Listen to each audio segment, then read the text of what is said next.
Welcome to the Aerospace Advantage podcast. I'm your host, John Baum. Here on the Aerospace Advantage, we speak with leaders in the DoD, industry, and other subject matter experts to explore the intersection of strategy, operational concepts, technology, and policy when it comes to air and space power. So if you like learning about aerospace power, you are in the right place. To our regular listeners, welcome back. And if it's your first time here, thank you so much for joining us. As a reminder, if you like what you're hearing today, do us a favor and follow our show. Please give us a like and leave a comment so that we can keep charting the trajectories that matter to you most. So with that, I'm really excited to have Daniel Rice back on the show. And as many of you know, he's a non-resident fellow here at Mitchell and is currently serving as the China military and political subject matter expert at Marine Corps University's Brute Krulak Center for Innovation and Future Warfare. Dan is also the COO of the open source geopolitical intelligence company Foreign Brief. Mitchell Institute recently released Dan's latest paper titled Hardened Shelters and UCAVs, Understanding the Threat Facing Taiwan. So Dan, welcome back to the show. As always, it's awesome to have you back. Hey, Slick. It's always great to be on the Aerospace Advantage. Thanks for having me on. Yeah, of course. So, Dan, last time we talked about Taiwan and China, it was right after those exercises, and it's hard to believe that, but it's been a few months. So what's happened since then? Yeah, so really quickly, pretty much after those exercises around Taiwan, things cooled off a little bit. We saw there was a decrease in the actual amount of incursions into Taiwan's ADIZ. That's their Air Defense Identification Zone. And things kind of went back to normal, at least around Taiwan. But some other big things really happened. And one of the biggest ones, as I'm sure our audience has heard, or at least seen in the news, was the 20th Party Congress of the Chinese Communist Party. And that really kind of set the stage for what the CCP will look like for the next at least 5 years. And there are some big takeaways there, but the ones that our audience should be aware of, at the very least, is it looks like the Central Military Commission, pretty much the head of the PLA, the People's Liberation Army, looks like it's much more geared towards modernization efforts and joint operations moving forward. And that's because of two key people that are now the vice chairman of the CMC. So those are the big things.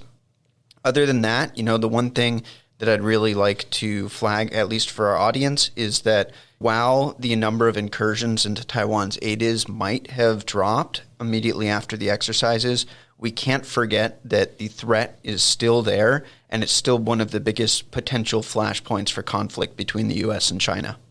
So Dan, your paper has a really bold title, and I like it. So can you walk us through your main findings? So the three main things that I found are that the airfields, the PLA airfields directly across from Taiwan, at least the ones that I examined, seem to be more developed than what we had thought in the unclassified realm. And that goes into things like facilities for personnel, for fuel storage, for munitions storage. And I also, in the report, cover some of the hardened underground and concealed aircraft shelters, roughly 94 of them at 5 different airfields that previously had not really been talked about in the unclassified realm. So that was one of the big takeaways. The other big takeaway is that China has been converting its legacy aircraft, primarily the J-6, which is a spin-off of the MiG-19, and they've been converting those into unmanned combat aerial vehicles. And what I cover in the paper is that China is actually also potentially converting other variants of its aircraft, such as the Q-5, the J-7, and the J-8, into these UCAVs. The focus in the paper, however, is primarily on the J-6s and maybe some J-7s, and it involves using the hardened shelters that I identify as a way to conceal this capability for the appropriate time when the PLA decides that, hey, today's the day we're going to attack Taiwan, and then they can surreptitiously emerge, these J-6s can surreptitiously emerge from the shelters and then fly maybe pre-programmed routes and be used as some sort of supersonic cruise missile or weapons delivery platform against Taiwan. And that kind of wrapped that third finding. It's more that ConOps finding that I cover in the paper.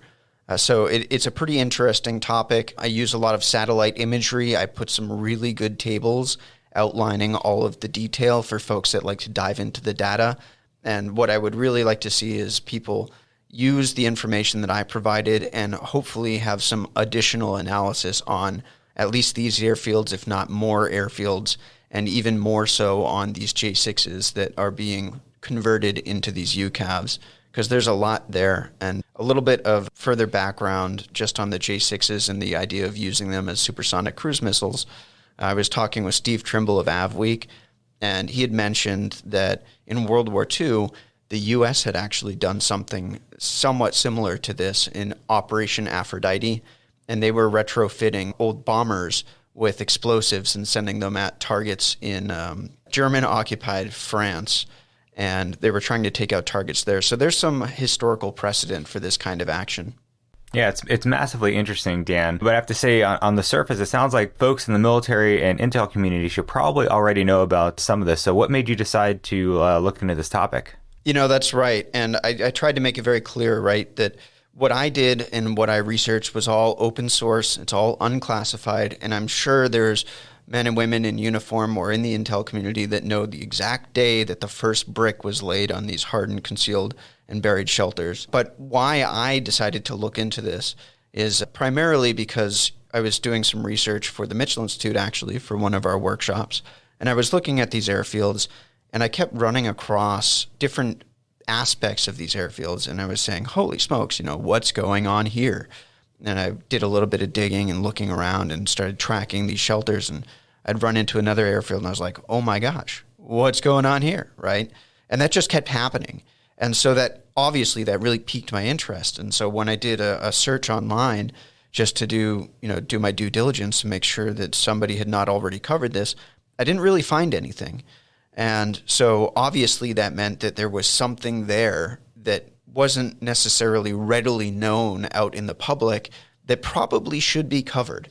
So like I said, I just kept digging and I kept digging, and I ran across more information. I talked with the right folks that know an incredible amount about the People's Liberation Army Air Force, or the PLAAF.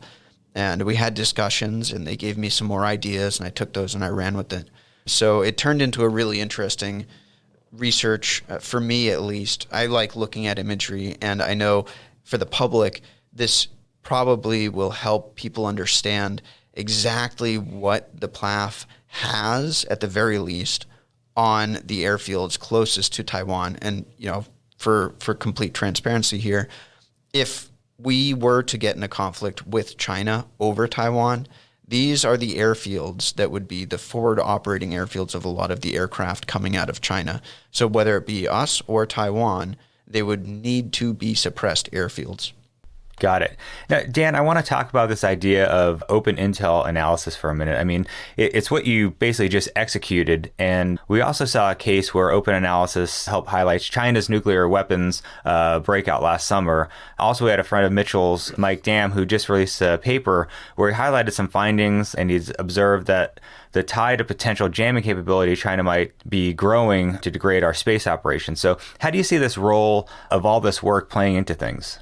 So Mike Dom's great, and he actually helped review the paper that I released. Thank you to Mike if he's listening. So open source intel, there's a couple nuances here, right? Open source intel, if you say that specifically, a lot of times that relates to how the military might use open source information to actually come up with a suggested course of action in the military side, right? But open source in general, there's really three main lines of effort that we see. Number one is, like I mentioned, open source intelligence, that work that the military and the intel community does that uses all of that open source information to come up with likely courses of action or likely patterns that they can then translate into military action. Now, there's a second line of effort here, which is open source analysis, which is done that might cover things that are already known in the classified world, but it's not readily available or readily known by the public. And that's something, and I think that's where this paper falls in. But the whole point of that is if you're able to use open sources, unclassified information, and cover a topic that really skirts the edge of what is classified and what is readily available for the public to consume, you can actually bring a lot of understanding and knowledge to the public debate on how to address a certain issue, right? So that's what I was trying to get after in this, is that I'm sure there's folks in the classified world that know, like I mentioned, the very first day that a brick was laid on these shelters. But if the public is not aware of that, then they won't have a very strong understanding of the threat that does actually face Taiwan. So there's actually a third line of effort here too. And there's one where folks that do open source now with the tools that are available, one can think of satellite imagery, like what I used, but they're able to get very high fidelity information on open sources. And sometimes what happens is that people using that open source information will actually run across stuff that has not necessarily been considered by that classified community. And in that case, like what Mike Baum covered, it really is a wake-up call to everybody, both in the classified and in the public communities, to say, hey, this is an issue that we should look more into, or hey, we need to really understand what's going on here. And then obviously from there, you'll have efforts in both the unclassified and the classified realm that will then explore that topic set. Yeah, and Dan, all of this makes sense, and I really want to dig into a little bit more on what's going on here with your particular issue, because as a fighter pilot, when I hear hardened aircraft shelter, I understand what that means. It doesn't necessarily pique any interest, because I know that's, if I was building an airfield, I'd build some of those. Can you really give us an idea of what it means for China to be doing this, and what these are, maybe when and why they were built, and how might they impact how we're thinking about a conflict with Taiwan? There's a lot of detail that we can dive into, but I'll start off with when. And the when part of this is actually extremely interesting for me as a China watcher. So through the imagery analysis, I kind of uncovered that they were built sometime around 2008, right? And why is that important? Because if you look at the overall picture of China and their grand strategy, 2008 was really a turning point for the CCP. It was right during the financial crisis.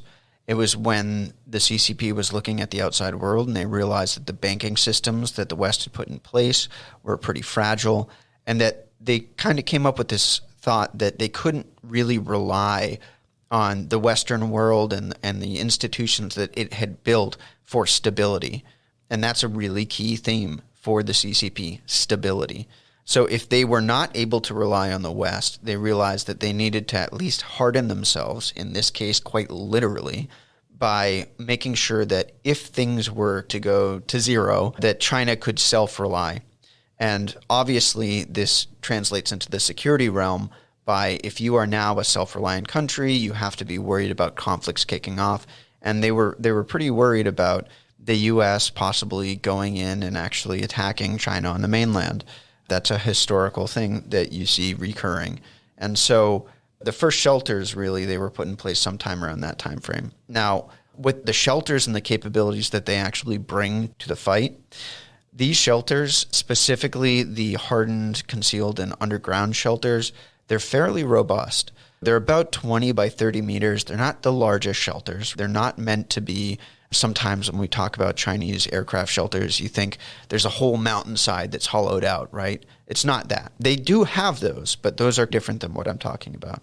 What I'm talking about are frontline, specifically built aircraft shelters that they've actually done all sorts of plumbing with, which sounds funny, but they've put fuel lines in to these shelters. They've put water lines into the shelters. They have drainage systems. And the point there is that these shelters act as a place where, after conducting a sortie, they can bring their aircraft back in the shelter and then do all of the rearmament, refuelement, the wash down, all the maintenance, and then they can send the plane back out to conduct another sortie.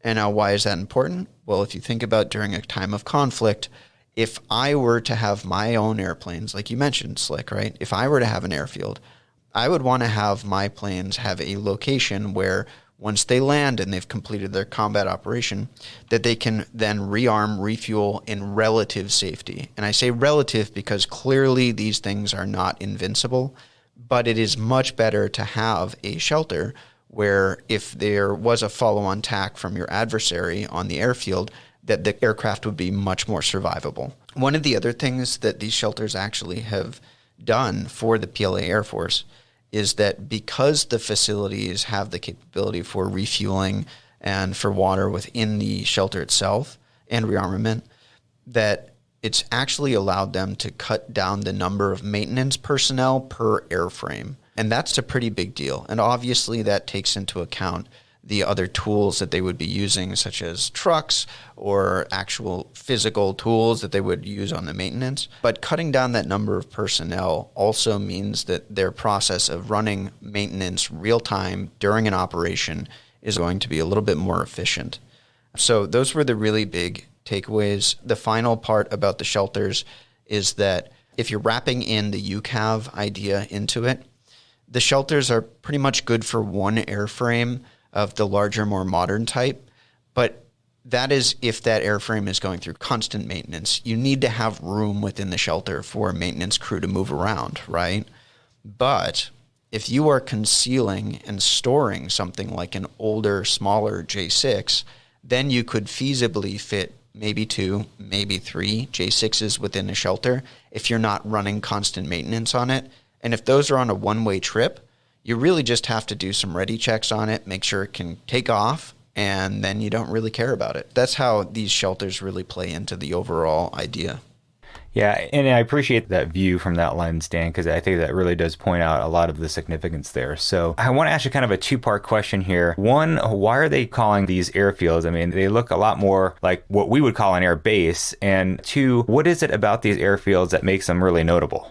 This is a little bit of a PLA military analyst wonky point. China refers to all of its airfields, or what we would consider air bases, as airfields, and it's jichang.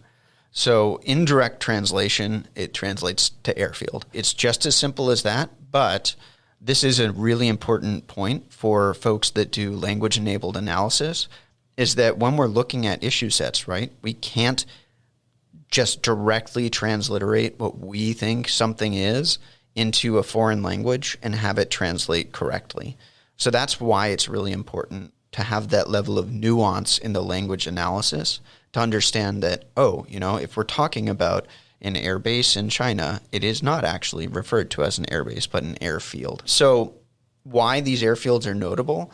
To be completely fair, I picked a limited number of airfields to examine, specifically because, number one, if I was going to do every airfield, it would be hundreds of pages and probably not something that we would be able to publish at the Mitchell Institute in a foreign paper at the very least. But also because these airfields specifically are within the combat radius of Taipei or Kaohsiung, and those are two main points, pretty much the northeasternmost and southwesternmost points on Taiwan that could reasonably be at risk of attack. And so when I say combat radius, what I mean, and I do define it in the paper, but it's the time or the distance between taking off at an airfield, traveling to your target destination, loitering over that target destination. I think the direct actual numbers, 2 circles over the location, and then flying back. So these 5 airfields are all within that kind of combat radius, which means that most, if not all, of the aircraft that China could employ in an attack over Taiwan would be able to conduct an operation from these airfields without needing in-air refueling, which is pretty critical when you're talking about a large number of aircraft heading to a specific target. When you add in-air refueling, it complicates the actual operation. And China, while it does have in-air refueling, it's still growing its number of tankers. Specifically, the Y-20 was the one they actually showed off at the China Air Show. But they just don't have them in quite the same numbers that we do. So it makes it much more feasible for them to conduct operations out of these airfields. Basically what you're saying is these airfields look like they've gone through a lot of upgrades, and it's possible that they might not just be a deployed location, right? So can you put this into context for us? Because, when I think about China, I'm thinking, why would these places be deployed locations? Aren't they in China? Yeah, thanks, Slick. So this is where it's really useful to put on your China hat and think through the China lens as to why they would consider these deployed locations. And so one of the things that you have to remember is that China has been referenced as a geographic island, and that's because some of the geographic features that surround its borders. So when China's thinking about a conflict, they think about conflict occurring and it's near abroad or immediately on its periphery. And therefore, what they envision is they would need to sustain some sort of attack on mainland China and then survive that attack and then be able to go on the counterattack. So when you say deployed locations, a lot of that is because they envisioned that these airfields would have to sustain some sort of attack, likely from the U.S. or from Taiwan, and then be able to actually go out and go on the counterattack. So you wouldn't want to put your most advanced fighters right on what you envision as being the front lines, the thing that has to absorb the blows. So that's why they've been, at least in the past, recorded as deployed locations. Whether or not that changes in the future as China takes a more aggressive stance against Taiwan and the South China Sea, that remains to be seen. All right, Dan, so let's talk about the other part of your paper where you focus on the unmanned combat aerial vehicles, or UCAVs. What are they, and just break this down. What's this all about? Essentially, what I cover in the paper is a UCAV that is a legacy platform converted into like we said, an unmanned combat area vehicle. And what that means, we actually have a program in the U.S., the QF-16, that we've done. You either pull out the cockpit or you slap in some new technology into the airframe, and then you can turn it into an RPA, a remotely piloted aircraft. So what I cover in the paper is the facility that looks like it is converting the J6 aircraft that are retired into UCAVs. And then I also cover finding some of these J6s and maybe some J7s even on some of the airfields that I examined. And they're likely the UCAV variant. And I say that too because there's a friend, Gerald Brown, who's actually been on the podcast before talking about the Taiwan ADIS. And he covers pretty extensively the number of incursions into Taiwan's ADIS, and he tracks it in a great table that's available to the public. And if you look at the table, not very frequently do older airframes come into his data. And so, it begs the question, well, if you can see these older aircraft on the airfields, but they're not actually going into Taiwan's ADIS, what are they doing? And the way that I've seen some reporting talk about the J6 UCAVs is that they're known to be able to operate either pre-programmed flight paths or like an RPA, have a joystick with a controller that can fly them around. And Mike Baum, actually, he provided some good information too that discussed how China is not just converting the J6s, but they could feasibly convert other aircraft. Though, as I mentioned, there's about 1,400 J6s that they can convert, so maybe the demand's not there to convert all these airframes. But it is a clever way to take something that otherwise would be a more or less useless platform, something that actually Sid Trevathan, he said, folks would buy these things for $10,000 and take them on joyrides, these J6s. So yeah, well, Dan, let's hop into that quickly, because in your paper you talk about converting other legacy airframes into UCAVs. So is that what you're talking about here with these J6s and 7s for those that might not be familiar with those nomenclatures? Yeah, that's exactly right. Q5's a very old aircraft. J6, again, it's a MiG-19 knockoff. J7s and J8s, those are all older platforms that China is trying to modernize and get out of their inventories, and converting them into UCAVs is one way to do that, right? And it's a way to get an effect with something that would otherwise just go to, something like the boneyard. And so it seems to be a pretty clever way to get the most bang for the buck, or as we would say at the Mitchell Institute, right, cost per effect. I definitely couldn't agree more. I mean, when you think about RPA type technology and converting it into something that you were just going to park anyway, if you can turn it into a cruise missile or a remotely piloted weapon, then why not? So it's really interesting how you break that down. So can you tie all of this together with your findings, between the UCAVs, these hardened aircraft shelters, and the locations, and what that means for potential war between China, Taiwan, and how the U.S. might be involved? So what I've dubbed in the paper as a cicada strategy really ties all this stuff together. And the strategy as conceptualized or theorized, is that if you have shelters and you have UCAVs that could be cruise missiles, what you could do is you could pre-position them at the hardened shelters on these 5 airfields within combat radius of Taiwan, and then you can send them off maybe on a one-way trip, certainly to soak up some anti-air systems that Taiwan would have or that the U.S. might employ in the conflict. And then after you've attrited that front line of UCAVs, then you could follow on with your more advanced fighters onto the airfields, reuse the hardened shelters for those modern aircraft, and then have sustained combat operations with those modern aircraft over Taiwan. And so, like I said, I call it the cicada strategy, but realistically, what it really is just having something pre-positioned at these airfields for a first strike, and then following on with your additional assets and pushing them out to the frontier, and from there carrying out follow-on strikes.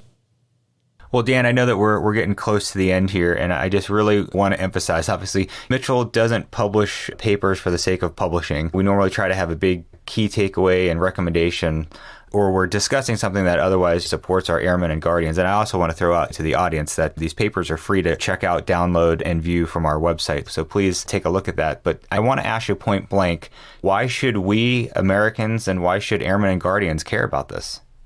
The reason that it really matters is because when we're looking at any sort of conflict between China and the U.S. that involves Taiwan, and when we're looking at the potential targets that we would have to really suppress, they seem to be much more robust than at least the public is aware of. So when you're looking, and Slick, you're probably much more knowledgeable about this than I am, but from my experience speaking with bombers, when you're looking at something like a hardened shelter, it is not necessarily an easy target to take out. And I'll qualify that with depending on the munition that you have.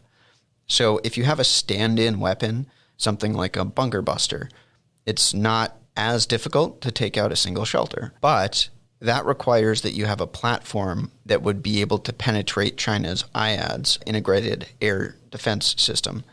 So you need to have a platform with the right munition in order to get that kind of effect on a hardened shelter. On the flip side, if you're working with standoff munitions, something like a JASSM-ER or an LRASM, because it is a standoff and it has to travel a long ways to its target, number one, target fidelity might be a little bit off as compared to dropping directly on it. But number two, you're not going to have the same kind of bunker buster capability on that munition. And so you'll need more of those munitions to get a similar effect on the hardened shelter. So why does that matter for our airmen and our guardians? And, I would even venture to say our industrial base is that when we're looking at target sets that have these more complicated targets than we'll call, a sun shelter on a ramp, then it requires a higher payload. It requires more munitions. And that's something that we've seen from the war in Ukraine that is clearly fairly fragile.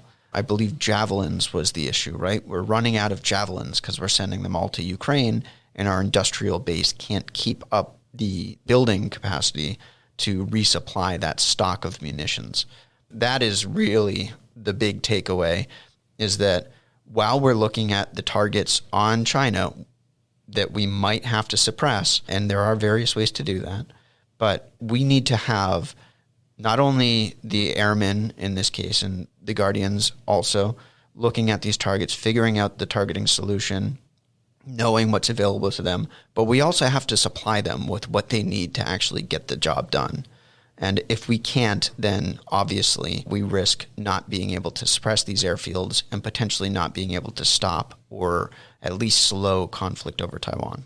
Well, Dan, I do have to make this comment, and because I know that you obviously are a brilliant strategist and see the big picture, but I think probably hanging out with some fighter pilots and bomber pilots around the Mitchell Institute, you gave a pretty good technical and tactical level description of weapon selection and weaponeering in your answer. So I've got to say bravo to you. Really, really good job. Your analysis is spot on. So, we've come a long way since we first met a couple of years ago, Dan. You're really speaking the air power speak. I like it. All right, Dan, again, I know we're always tight on time, and I appreciate you coming here. So I just want to open up for you if you've got any parting shots. Yeah, so only one parting shot, and clearly this paper is what it is. It's a paper. So what I would like to see is, maybe it's myself, maybe it's somebody else, but doing more analysis of the airfields on China and maybe even port facilities, different things that we need to consider when we're thinking about how we can credibly deter. Because obviously this is not warmongering, this is nothing more than, if you need to deter an adversary, you need to have the capability on your side of the house that is credible and can actually get the effect necessary to have them stop and say, wait a minute, do I win this conflict 100 times out of 100? No. And then they will not take the action.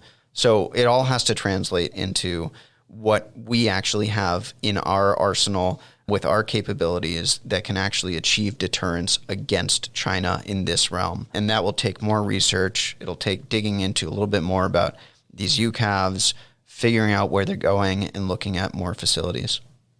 Yeah, Dan, again, this is a case where the pieces in the sum create the issue at large, in a larger whole, I guess is what I'm trying to say. So I appreciate you diving into one specific area and then indicating how if we do this in various veins, especially like when you started mentioning ports and what's going on there, I think we'll start laying out a broader picture of just how quickly China is really taking their military into a realm that's never been seen before. And obviously we're having challenges, but not only challenges from a technological standpoint, but just from infrastructure, positioning, etc. It's just going to be a very tough nut to crack. So with that, Dan, always want to say thanks for joining me on the podcast. It's great to hear your voice and your insight. Yeah, well, thank you so much. It's always great to talk with you, and hopefully we'll see you soon. Absolutely. Cheers. Cheers. With that, I'd like to extend a big thank you to our guests for joining in today's discussion. I'd also like to extend a big thank you to our listeners for your continued support and for tuning in to today's show. If you like what you've heard today, don't forget to hit that like button and follow or subscribe to the Aerospace Advantage. You can also leave a comment to let us know what you think about our show or areas you think we should explore further. As always, you can join in on the conversation by following the Mitchell Institute on Twitter, Instagram, Facebook, or LinkedIn, and you can always find us at mitchellaerospacepower.org. Thanks again for joining us, and we'll see you next time. Stay safe and check 6.